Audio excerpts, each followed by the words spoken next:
Hey, what's up, pharmacologists and pineapple lovers? Today, we're going to do the last lesson of systems of equations. And if you can read, you can tell that we're going to do applications of systems of equations. The word applications in this class is a really nice pseudonym for the phrase word problems. So, here's what you're going to do today. You're going to try not to cry about the word problems. And I'm going to try and help you not cry. But if you feel like crying, understand you're totally within the bounds of your legal rights to cry. But I've drawn you this beautiful story to help lessen the blow, right? I know your dog's girlfriend just broke up with him, but listen, there's plenty of fish in the sea for him. So let's look at this drawing together and then we'll go do some maths. So one of my favorite math problems of all time is complete nonsense, but I think it really encapsulates the entire way that you guys view math problems. And it goes like this. If you have 4 pencils and 5 pineapples, how many pancakes fit on the roof of your house? And if you're thinking to yourself, that's a tough one. Rest easy, my dear pineapple enthusiasts. I've got the answer.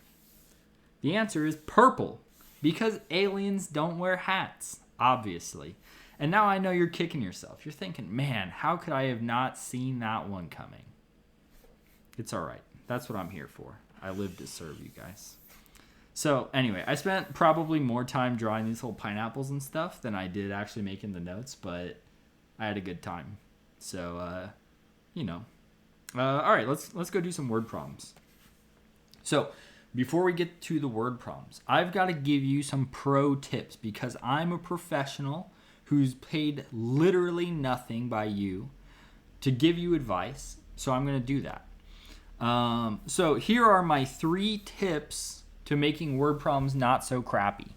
Tip 1, identify the key information. This is not so much as a tip as a necessity, but it's a good tip. It's a good place to start.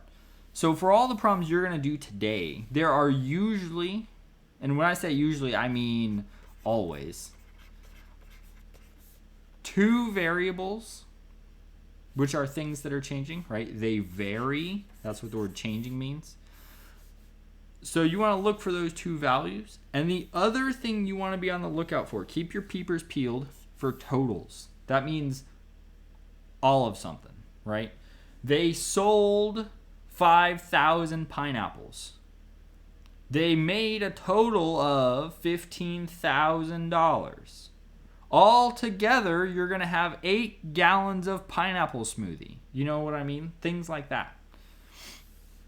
Next pro tip, you need to make as many equations as there are variables. Plural, you guys. Plural. Don't forget the S. Variables. So if it says pineapple juice and money, that's 2 variables. That means you need 2 equations to solve that problem. We're going to look at one type of problem that we can follow this piece of advice, but I think it's a little bit easier if you don't. So we'll talk about it when we get there. And then the last pro tip I have for you is guess at the answer. Like when you read this thing and it says you make $5 per chicken wing, how many chicken wings do you need to get to $5,000? Come up with a guess. 100? Maybe 1,000? I don't know, somewhere around there, 100,000. So that when you get 6, you go, that's a lot smaller than I expected it to be. And then you can kind of debug your own problem and you can go, I didn't think it would be 6. I thought it would be 1,000 chicken wings. So then you can go back and kind of check and go, is that wrong? Before you get a 2 out of 10 on your homework and go, oh, Barton, do I have to redo the whole thing? And I say, yes, only if you want a higher score. If you're happy with a 2 out of 10, then go ahead and get out of here. Go be a pineapple enthusiast, Follow your dreams, kid. So we're going to follow these 3 pro tips, and then we're going to do 3 problems. And I think the 3 problems I've made up are close enough to the types of homework questions that you're going to see that you guys won't complain too much. But if you are going to try and complain too much, don't worry, I'll be there to hold your hand. All right, first question. This is a mixing liquids question. There's like 3 of these on your homework. I think there's one about mixing hot sauces because it's too spicy. There's one about some other liquid. I don't know. Anyway, if you have chemistry, so like 3 of you that have my wife's class, someday you're going to talk about molarity. This is the exact same problem, but we're not going to call it a molarity problem because then you guys are going to trip the heck out thinking, oh no, I need to learn chemistry. No. We need to know percents in liquids, dog. Don't trip. So let's dive right into this one. If there's a weird cut in the middle, it's because I got stuck and had to Google the answer that I made, but don't worry, we'll get there. So you work at McDonald's and your store buys, plural knuckleheads, come on, you guys keep dropping the S's, buys pure 100% bleach, and they also buy a pre-mixed 20% bleach cleaner. Unfortunately, we live in a pandemic now because someone has handled the health of our nation irresponsibly. But I digress. Because we're in a pandemic and we have new standards due to COVID, we need to clean the store with a 40% bleach cleaner, and you need 30 liters of this stuff. This is what they sell sodas in, liters. Okay? So you need 30 liters to clean the whole store, and you want it to be a 40% bleach mix. How much of each type of these 2 things you need to mix together to get your 30 liters of 40% bleach? All right. So we need to make 2 equations. We have 2 different totals here. We need it to be a total of 30 liters, and we need maybe a, not total, but final amount of 40% bleach. Okay? So here's how we're going to set this up, and watch carefully. Let's call the 100% bleach, let's call that stuff X, and let's call this 20% stuff bleach Y. If you want different ones, if you want big B for real bleach and little b for baby bleach, that's fine. But I'm going to do X and Y because that's what we're used to. So we need a total of 30 liters. So when I pour some of this and some of this together, I have to get 30. So X plus Y has to equal 30. That's your first equation. That's the total amount of liquid you need. Okay? With me so far? Good.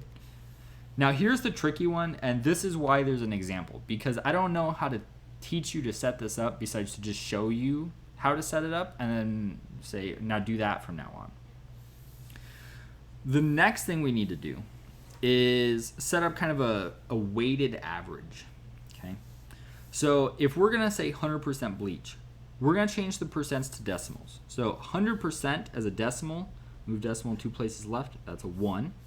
20% as a decimal, that's 0.2. And 40% as a decimal, that's 0.4. So we're going to take some amount of the 100% bleach, so we're going to multiply by the percent of bleach, plus some amount of the 20% bleach, and that has to equal 30 gallon or 30 liters of the 40% bleach. So it's the same equation you have here, except you're multiplying each of these by their coefficients. Okay? So let's maybe clean this up a little bit. This is just X plus 0.2 Y equals 0.4. Wait, what's 0.4 times 30? This is 1 is 12? Yeah, 12. Okay, so that's 12. Okay, so now we have 2 equations, right? Okay, so now let's get into it, right? So now we have 2 equations. We have X plus Y equals 30 and X plus 0.2Y equals 12. So what we're gonna do, let's go ahead and do elimination on this one. You can also do substitution or any of the different ways that we've learned to solve equations. So you could graph them. You could get y by themselves and graph these, whatever you want. Because I have x, y equals number, x, y equals number, I'm going to do elimination. So we're going to have x plus y equals 30. And then I'm going to distribute a negative to this one to change the sign of the x so they cancel. So we're going to have negative x minus 0.2y equals negative 12. All right, add our equations together. X and negative x cancel. 1y minus 0.2y is 0.8y equals 30 minus 12 is 18. Great. Now we're going to find our calculator that our wife hid. All right, I got it. And we're going to divide both sides by 0.8. Okay, so now you stall for time by talking into the microphone while you divide 18 by 0.8 so that you can get y equals 22.5. Okay. So now we have the y, right? We're looking for how much of the 100% bleach and how much of the 20% bleach do we need. We have the amount of the 20% bleach. We need 22.5 liters of the 20% bleach. Okay. Now we need to figure out how much of the 100% bleach. I'm going to plug them in to this equation, plug it back in so that we can get x. And that'll make our life pretty easy because it's a simple equation. So x plus 22.5 equals 30. Subtract 22.5 on both sides. These cancel. X equals 7.5 liters, capital L. Okay, so we need 7.5 liters of the 100% bleach, and we need 22.5 liters of the 20%. So let's ask ourselves, does that make sense? If I want 40% bleach, what do you think I need more of? The 100% or the 20%? It's going to be whichever one's closer. So did I get more of the 20% bleach? Heck yeah, that's a ton of 20% and not as much 100%. But did I get, enough? Did I get, 30? Yeah. So it might be a little hard to tell if we're 100% right, but we are because I'm a teacher and I kind of know how to do it. But there you go. It kind of checks out. So 22.5 liters of 20% bleach, and then 7.5 liters of 100% bleach. There you go. That's your answer. Okay. So again, add up the two variables equals the total amount of liquid, and then you're going to have something with some percentages. Put the percentages in front of the variables they go with. So it'll be like 85% hot sauce and 20% hot sauce spiciness, right? So put the 0.85 and the 0.25 or whatever, right? And you'll be fine. If you need help, let me know. All right. The next type of question you're going to see is a starting a company problem. Now, this is the one that I think pro tip number 2 does not really work great on. It says if you have two variables, you're going to need two equations. So that doesn't make a whole bunch of sense to me, but it works, but this problem's a little bit easier if you don't do it this way. Let's read the question and then I'll talk about what we want.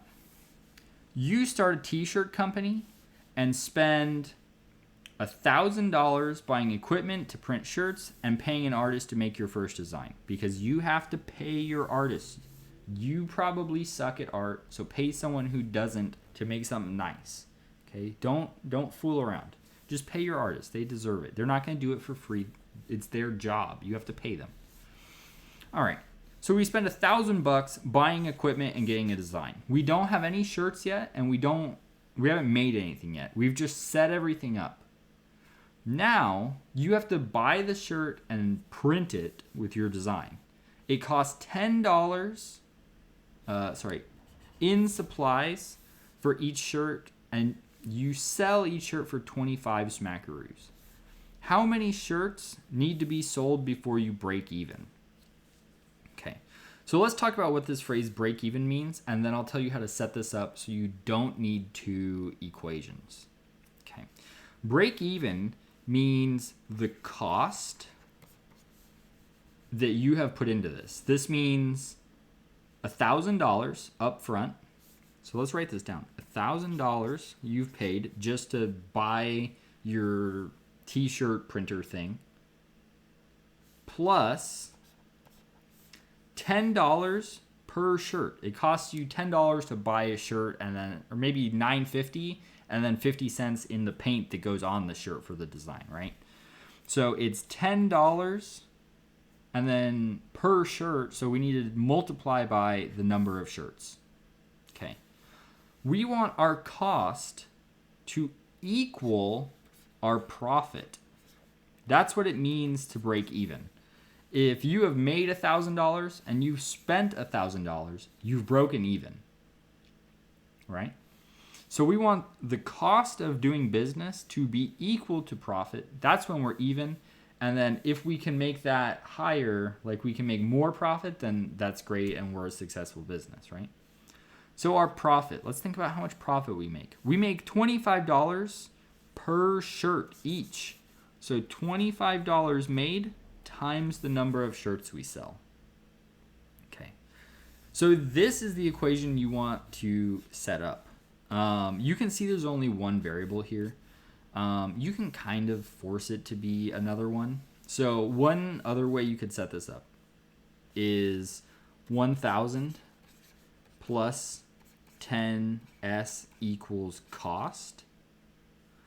And then profit is 25s equals profit.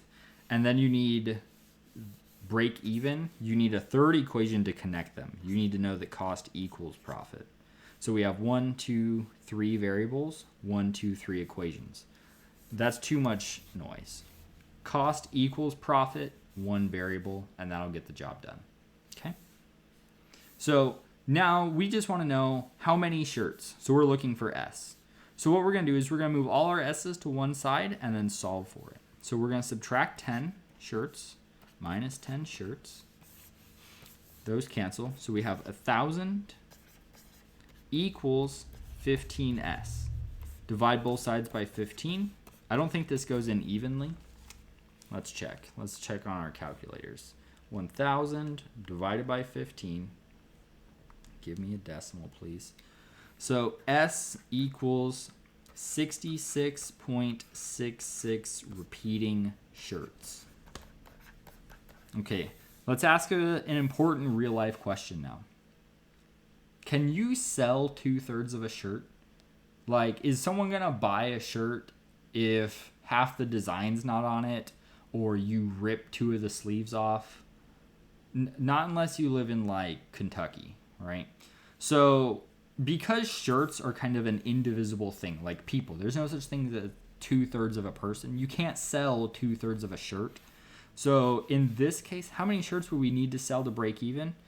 I would just round that up to 67 shirts because you can't really sell part of a shirt.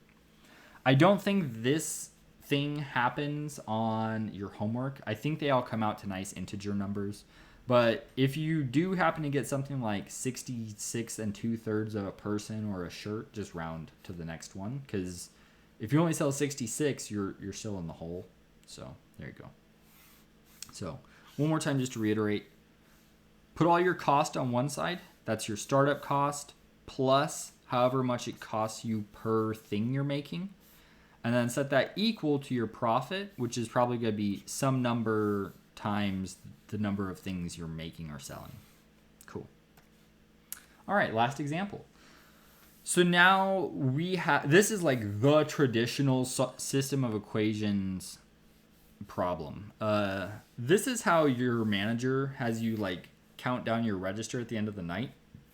Someone who works at corporate office has solved the system of equations on a computer, and they said, all right, you sold 18 McNuggets, 18 Travie Patties, 1,000 McMuffins, 0 McFlurries because the machine is down, and whatever, right? You should have made $5,223.47, right? And then at the end of your shift, your manager makes you count your register.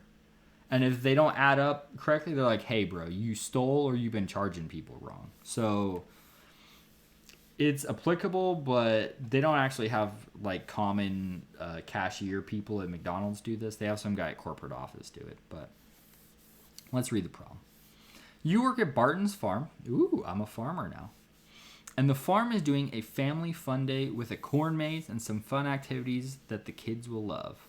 400 people buy tickets, and Barton's farm makes 3,100 smackaroos. If adult tickets cost $9 and kid tickets cost $4, how many of each ticket was sold? Okay, so we have two totals here. That's one of the pro tips, is look for totals. We have a total of 400 tickets. So we're going to say, let's do A for adult tickets plus K for kids tickets equals 400. So the number of adult tickets plus the number of child tickets equals 400 tickets. Now we have a second total. We have dollars. So I'm making $9 for an adult ticket. So you're going to take the amount per thing times the number of things. So $9 times the number of tickets I sold. Plus $4 for each children's ticket.